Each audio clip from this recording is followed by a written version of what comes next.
Hi, Paula. Thanks very much for giving us your precious time to talk about the VCSE Assembly.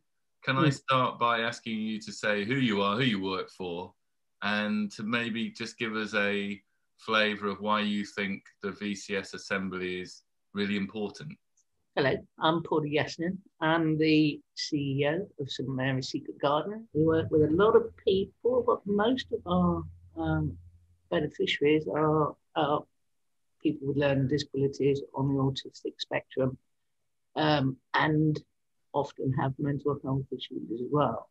So yeah, I suppose I see um, one, the voluntary sector has been vitally important, the support for people who are disabled, disadvantaged, or have other support needs.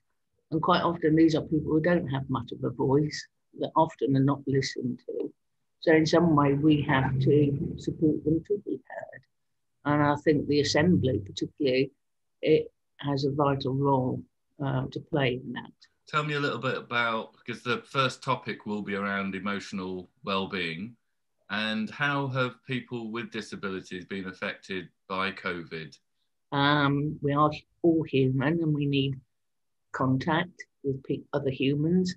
We need to feel supported. And a lot of the people I work with tend to only see others than their family by accessing voluntary community groups such as ours. So suddenly a lot of that, if not all of it, stopped for them. And these are people that are also already isolated and quite lonely.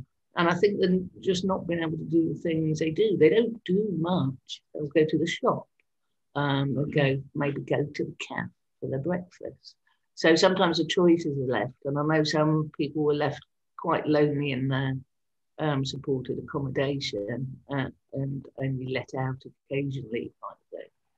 But yeah, I think it's more for them. It was the not being able to do what they usually do, which is just enough to keep them going and to keep them well and stable and feeling engaged. And then suddenly it was all gone.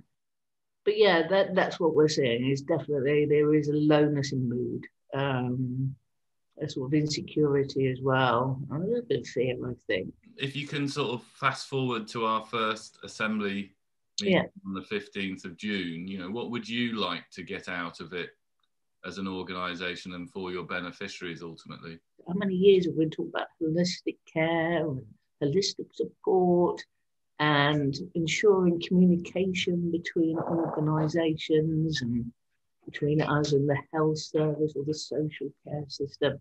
I'm hoping this assembly is one way of bringing that together towards a neighbourhood model, which hopefully will actually be holistic and will look at the whole of the individual.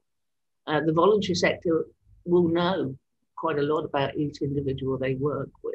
So we've got to carry that voice to the assembly. And I'm hoping that will lead us into proper holistic support for people who actually need it.